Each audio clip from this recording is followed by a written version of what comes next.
Assalamualaikum warahmatullahi wabarakatuh. Berhubung hari ini 14 Februari, yaitu memperingati Hari Pembela Tanah Air. Spesial kali ini kita akan membahas pembela tanah air, yang disingkat atau dikenal dengan PETA.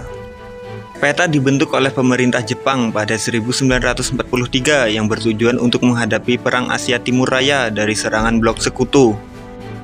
Dalam menghadapi perang tersebut, Jepang meminta bantuan dari para pemimpin nasionalis dan Islam. Pembentukan PETA diinisiatif oleh orang Indonesia bernama Raden Gatot Mangkupraja dari Muhammadiyah. Tentara PETA telah berperan besar dalam Perang Kemerdekaan Indonesia. Beberapa tokoh nasional yang dulunya tergabung dalam PETA antara lain adalah mantan Presiden Jenderal Besar TNI Soeharto dan Jenderal Besar TNI Sudirman. Veteran-veteran tentara PETA telah menentukan perkembangan dan evolusi militer Indonesia. Antara lain, setelah menjadi bagian penting dari pembentukan Badan Keamanan Rakyat, disingkat BKR, Tentara Keamanan Rakyat, disingkat TKR, Tentara Keselamatan Rakyat, Tentara Republik Indonesia, disingkat TRI, hingga akhirnya sekarang TNI. Karena hal ini, PETA banyak dianggap sebagai salah satu cikal bakal dari Tentara Nasional Indonesia.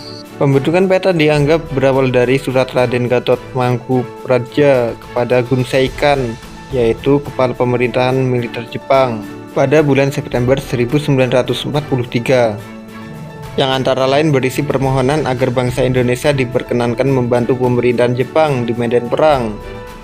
Pada pembentukannya banyak anggota Seinin Dojo, berasal dari bahasa Jepang yang artinya barisan pemuda.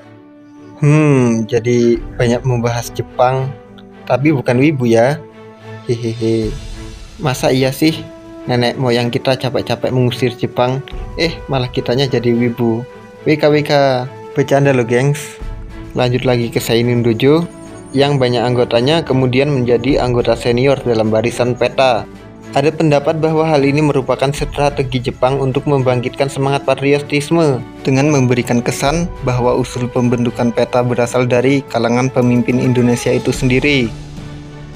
Pendapat ini ada benarnya karena sebagaimana berita yang dimuat pada koran Asia Raya pada tanggal 13 September 1943, yakni adanya usulan 10 ulama, Kyai Haji Mas Mansur, Kyai Haji Adnan, Dr. Abdul Karim Amrullah, Guru Haji Mansur, Guru Haji Khalid, Kyai Haji Abdul Majid, Guru Haji Jakub, Kyai Haji Junaidi, U Muhtar, dan Haji Muhammad Sadri, yang menuntut agar segera dibentuk tentara sukarela bukan wajib militer yang akan mempertahankan Pulau Jawa.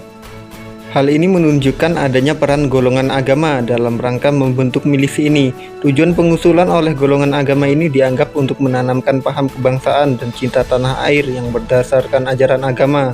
Hal ini juga diperlihatkan dalam panji atau bendera tentara PETA yang berupa matahari terbit atau lambang kekaisaran Jepang, dan lambang bulan sabit dan bintang, yaitu simbol kepercayaan Islam. Pada tanggal 14 Februari 1945, pasukan PETA di Blitar di bawah pimpinan Supriyadi melakukan sebuah pemberontakan.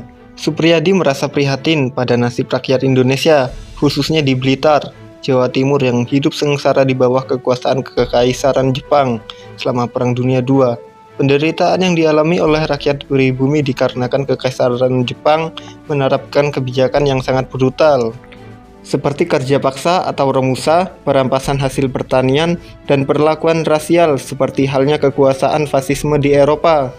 Perlakuan rasis tersebut juga dialami oleh tentara PETA yang notabene-nya adalah bentukan Jepang. Berdasarkan hal-hal itulah Supriyadi kemudian mengkonsolidasikan pasukannya untuk melakukan pemberontakan melawan tentara kekaisaran Jepang. Pemberontakan itu sendiri berhasil membunuh sejumlah tentara Jepang, dan pasukan PETA pimpinan Supriyadi berhasil melarikan diri dengan membawa banyak perlengkapan dan logistik Jepang seperti senjata Arisaka dan senapan mesin tipe 99.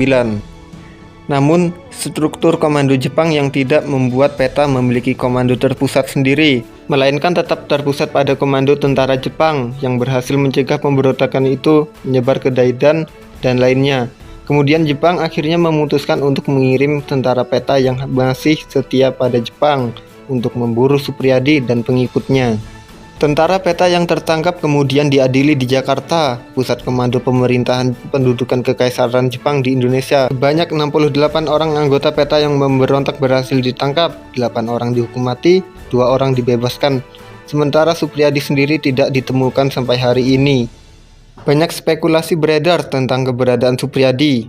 Ada yang mengatakan ia ditangkap dan dibunuh di tempat, melarikan diri ke Trenggalek, kota kelahirannya yang letaknya cukup dekat dengan Blitar, dan kondisi geografisnya yang memungkinkan Suprijadi untuk mengasingkan diri dan bersembunyi. Atau sebenarnya Suprijadi telah tewas dalam pertempuran 14 Februari 1945 itu. Sampai sekarang tidak ada yang tahu. Wallahu a'lam bishawab.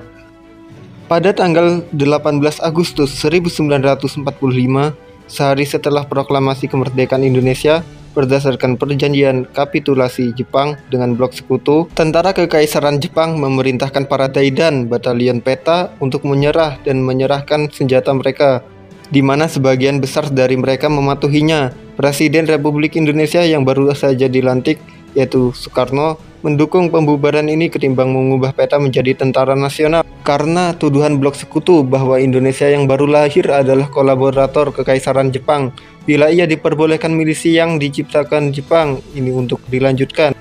Sehari kemudian, tanggal 19 Agustus 1945, Panglima terakhir tentara ke-16 Jawa, Letnan Jenderal Nagano Yuichiro, mengucapkan pidato perpisahan pada para anggota kesatuan PETA. Sumbangsih dan peranan tentara PETA dalam masa peperangan kemerdekaan Indonesia sangatlah besar. Demikian juga peranan mantan tentara PETA dalam kemerdekaan Indonesia.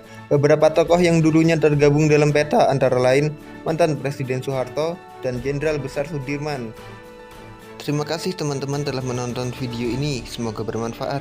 Jangan lupa like, komen, dan subscribe channel Sejarah Hari Ini untuk lebih giat lagi mempelajari sejarah, karena sejarah mengajarkan generasi baru sebuah arti dari kehidupan dan menuntut untuk lebih baik di masa yang akan datang. Mari pelajari hal yang telah berlalu melalui saat ini agar kita lebih baik di masa depan. Setiap orang bermetamorfosa, dan itu pasti. Terima kasih. Assalamualaikum warahmatullahi wabarakatuh.